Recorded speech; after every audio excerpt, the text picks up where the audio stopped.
un ami disait « À Paris, on a des souvenirs partout ». Et finalement, depuis des années, depuis toujours, je connais tout Paris, toutes les rues, et tous les jours, je redécouvre. Quand j'ai eu mon Leica, les premiers Leica dans les années 50-51, j'étais impressionné par ces histoires de journaux, mais sans faire un peu d'historique. Il n'y avait pas de télé, il y avait assez peu de radio même, et dès qu'il y avait des titres, tout le monde venait. Et je suis allé sur un coin que vous connaissez tous, Croix-Rouge, rue de Rennes, où tout le monde venait voir les titres. Et alors, si on ne se rappelle pas la date, ça sera facile à la retrouver, puisque c'est le jour où il y a marqué MacArthur limogé.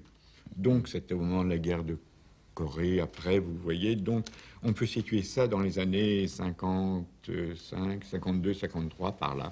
Bon, donc, dans ce quartier de Saint-Sulpice, qui est donc pas loin de chez moi, je suis resté peut-être même pas une heure, et tous les gens venaient.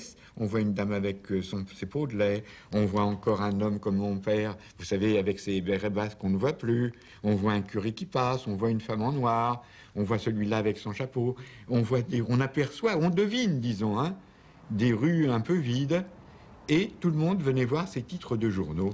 Mais ce qui est amusant, c'est de voir aussi comment les habits ont changé. Sur cette planche-là, c'est tout Paris. Pourquoi? Parce qu'il y avait de la neige. Et la neige, c'est toujours, quand même, merveilleux. Puisque, surtout pour la photo blanc et noir, ça vous dessine tout. Et je suis descendu, je suis passé à travers le Luxembourg, et on voit là ce défilé des gens qui... C'était la première neige, hein. Il faut dire aussi cela. La première neige est toujours magique parce que on a beaucoup moins de neige ces temps-ci. Et puis, voilà. Ensuite, les enfants donc sont venus. C'était une sorte d'école puisqu'on voit un prêtre encore habillé en soutane et on voit que ça se mêle. Là, j'ai dû monter sur des chaises. Là, l'appareil n'a pas très bien marché. Et là, miracle, sur le nombre, une photo extraordinaire. Enfin, je peux dire extraordinaire parce que quelqu'un me disait les photos comme ça, on ne fait pas tous les jours non plus.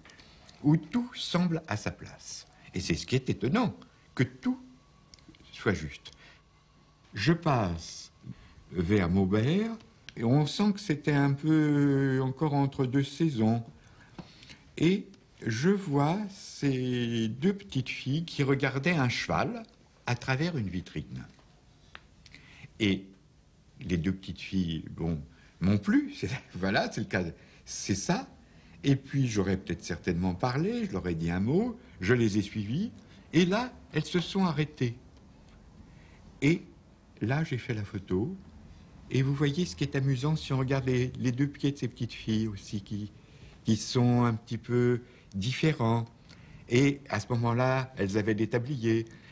Alors le fond, si vous voulez, on avait encore des films assez peu sensibles, il faut dire tout cela, et peut-être certains objectifs. Et alors c'est très net sur donc le sujet principal, le sujet de ces deux petites filles, et le fond est assez flou. Et sur l'autre partie de la planche que vous verrez peut-être, il y a une jeune fille, je ne me souviens plus très bien ce qu'elle était, que j'avais rencontrée là vers les Galeries Lafayette. Donc, bon.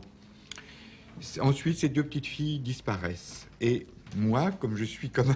ces deux petites filles disparaissent comme deux oiseaux qui vont disparaître. Et moi-même, à ce moment-là, le photographe est un oiseau. Il est apparu devant elle pendant un moment. À ce moment-là, on ne pensait même pas dire ni les adresses, ni les envoyer. Donc, j'ai perdu la trace de ces deux petites filles, surtout que si c'était vers les années 53, 54, bon, les années ont passé, hein. Et puis, miracle, ou pas, quelques années après, il y a peu de temps, je passais donc par Maubert de nouveau, et une femme, bien habillée, bon chic, bon genre comme on dit, avec des colliers, m'arrête, et elle me dit, vous êtes-vous pas? Je dis, oui, oui, oui. Elle dit, vous avez pris une petite fille devant mon magasin d'antiquité. Je dis, oui, mais c'était... Alors, je retrouve un peu ces deux petites filles, oui. Je dis, mais il y avait deux petites filles. Elle dit, oui, oui, oui. Parce qu'une des petites filles était la fille de l'ancien propriétaire. Et cette petite fille est devenue Miss France. Et ensuite, elle est devenue clocharde. Vous voyez comme tout continue. Mais laquelle des deux, je ne saurais le dire puisque je ne les ai pas revus. Un écrivain me dit, Michel Tournier me dit, tu as beaucoup de photos, de vues de dos, on va peut-être faire un livre. Et bon, on a rassemblé, et puis je passe avec une amie, d'ailleurs qui conduisait une petite auto. Donc moi, ne conduisant pas à ce moment-là, j'avais une vue et je vois cette statue qui m'amuse, ce couple nu. D'ailleurs, si on la regarde bien, toutes les statues sont quand même assez humoristiques, si on la regarde bien. Non, les gens ne les regardent plus. On voit donc un homme quasiment nu, plus une femme moitié habillée. Alors, je lui dis d'arrêter sa voiture, et puis j'allais photographier cette statue, puisqu'elle était là devant moi. Pourquoi ne pas profiter de l'instant? Et, à ce moment-là, je vous jure que ce petit couple est arrivé. Ce n'est pas moi qui l'ai fait poser, c'est une aventure. Disons que chaque photo, finalement, est une aventure.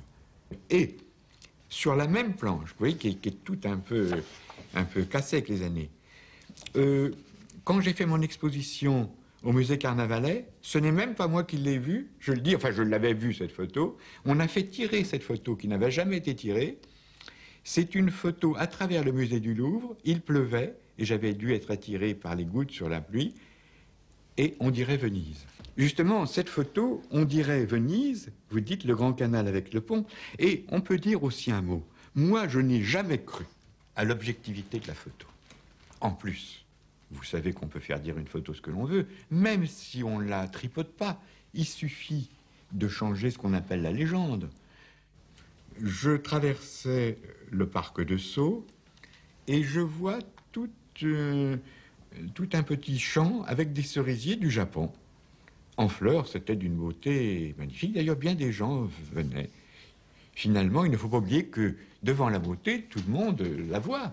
Quelques jours après, c'était tellement beau, je décide de retourner. Je ne me souviens plus, j'avais dû faire 2 ou 3 photos, je ne m'en souviens plus. Et ce jour-là, quelques jours après, il avait plu, donc les pétales étaient sur le sol, et ça nous donne de la neige. Donc, on revient à cette idée d'objectivité. Les gens m'ont dit, mais quelle est cette petite japonaise sous la neige? Et finalement, ce sont des pétales qui tenaient. Et je vois cette petite japonaise, donc j'ai parlé plus ou moins, comme j'ai pu, et j'ai fait quelques photos. Et il y a cette photo où, finalement, elle est là, comme elle attend elle attend quelque chose qui lui tombe du ciel, comme si elle attendait le Messie. Et voilà, qu'en dire de plus, c'est finalement une pluie de neige, une pluie d'or, une pluie de lumière qui vous tombe dessus. J'ai fait de nombreux reportages en Bretagne, j'adore la Bretagne. Alors sur la même planche, on voit des bigoudènes, on voit un petit défilé, on voit quelques pêcheurs, et brusquement, sur le coin, qu'il ne fallait pas oublier, une dune où il y a 2 amoureux. Elle est prise assez loin parce que je fais ce que je peux, mais je ne voulais pas les déranger. Combien de fois nous avons tous photographié des amoureux à Paris, et là, en Bretagne, et la robe de la jeune fille s'ouvre comme une corolle de fleurs, et c'est une fleur, c'est certainement une fleur, et c'est une dune, et voilà, avec 2 amoureux, et je vous la laisse un petit peu retrouver. Et là aussi, je ne m'y attendais pas, si vous voulez. Donc, nous continuons cette histoire d'invention, de trouvailles. Pour la première fois dans les années 56, là je me souviens à peu près des dates, j'ai voulu voir le Portugal.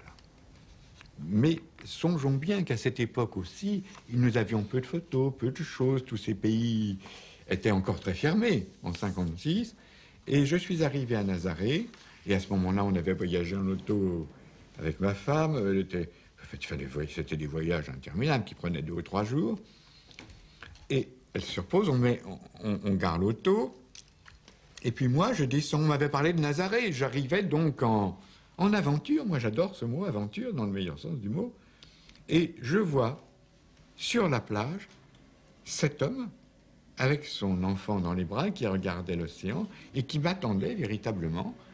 C'est-à-dire que je ris comme une photo m'attend, c'est ce que je disais. C'est la chance qui m'attend du photographe, enfin, la chance que j'avais suscitée après des jours de voyage. Et alors là, ce qui m'amuse, c'est que pour une fois, sur un bout de planche de contact, presque toutes les photos, je dis, sont intéressantes. Quelquefois, Avec les planches de contact, on en fait, il y en a une, des fois on n'en tire jamais. Et là, on dirait que sur cette planche-là, j'ai été touché par le doigt de Dieu. Là, un autre est assis devant ce grand panorama. Et si vous voulez, toute cette planche est chargée, toute cette planche est riche. Mais ce n'est pas toutes les planches comme ça. Je suis allé en Inde peut-être 10 fois, et je dis malheureusement, je n'ai jamais vu Taj Mahal, je crois que c'est très beau. Pourquoi? Une fois je voulais le voir, il n'y avait pas de train, une autre fois il n'y a pas d'avion, et puis une autre, je n'ai pas pu. Mais ça ne fait rien. Des touristes y vont. Moi, je me suis arrêté dans tous les pays pour voir quelqu'un, pour rencontrer quelqu'un, pour rencontrer des gens comme nous tous, une famille, des gens, comment les gens mangent, comment ils vivent, comment ils vont dans leur champ. Et là, tous les jours, il se passait ce repas. Alors l'homme est assis, il est servi par ses enfants ou ses belles-filles. Et voilà, c'était le grand-père, donc, comme un patriarche. Il a donc son petit-fils sur ses genoux, il est servi, il mange. J'étais donc en Inde pour aller photographier un homme, et puis c'était tellement loin pour arriver, vous savez, c'était difficile, il n'y a pas de train, alors on voyageait dans une sorte de jeep. Et puis l'hindou nous disait, oui, on y est, nous y sommes, bientôt, on roulait encore 1 heure, on va y arriver. Mais même une fois, il n'y avait pas de pont, il a fallu traverser quasiment un gué. On va y arriver. Et puis, il n'y a pas d'hôtel, on ne savait pas où coucher. Je veux dire, c'est un métier absolument différent qu'un touriste. Moi, je n'ai rien contre les touristes, j'aimerais bien, je ne sais pas si je suis touriste dans ma vie, mais je n'ai jamais été tellement touriste parce que là, alors on arrivait, la nuit tombait, ah ben où on va coucher? Ah, mais en Inde, tout était facile. Avec une sorte de broken English, oui, very easy, vous pouvez coucher là. Alors on couchait là, sur un lieu, on mangeait ce qu'il y avait, pas grand-chose. Et le matin, quand on couche par terre, on est levé très tôt. Et je sors comme un diable de sa boîte. Et qu'est-ce que je vois? Cette vue qui m'attendait. Et celle-là, je ne l'ai pas organisée. Elle était là, qui m'attendait merveilleusement, et je m'en suis toujours rappelé. Et là, après d'un feu, il y a donc la vache, il y a des gens qui chauffent un peu parce qu'il faisait froid, on voit très bien les maisons, on voit le fond qui apparaît dans une sorte de brume, et cette photo, qui n'était pas inclue dans le reportage, elle n'est peut-être même pas passée à l'époque, si vous voulez, elle va donc rester. Moi, je considère que la photo, c'est un cadeau. Un cadeau dans le sens présent, un présent, c'est présent, mais en plus c'est un cadeau. Et si vous voulez, pour arriver à cette photo aussi de New York, je dis autant j'aime la campagne, mais autant j'ai vécu dans les grandes villes, moi, puisque je suis toujours à Paris ou à New York, où j'aimais bien aller. Et donc sur la même planche, on peut voir une sorte de fête, n'est-ce pas? C'était une fête déjà pour ce qu'ils n'avaient pas encore appelé l'écologie, je ris, je les ai suivis. Et puis, d'autres choses, et j'ai dû arriver à Brockenbridge, où j'ai vu cette petite jeune fille qui regardait la mer, si j'ose dire, enfin qui regardait l'infini. Et voilà, nous pouvons terminer sur ce mot d'infini, et je pense que le photographe a toujours un œil sur l'infini. Il espère toujours qu'aujourd'hui, je vais peut-être faire une photo, il fait encore beau. Cet après-midi, je vais peut-être retraverser la Seine, traverser le Luxembourg, que je traverse depuis des années, et peut-être qu'une photo m'attend encore. Et voilà ce que je vous laisse. Et aujourd'hui, je prendrai quand même un appareil dans mon sac.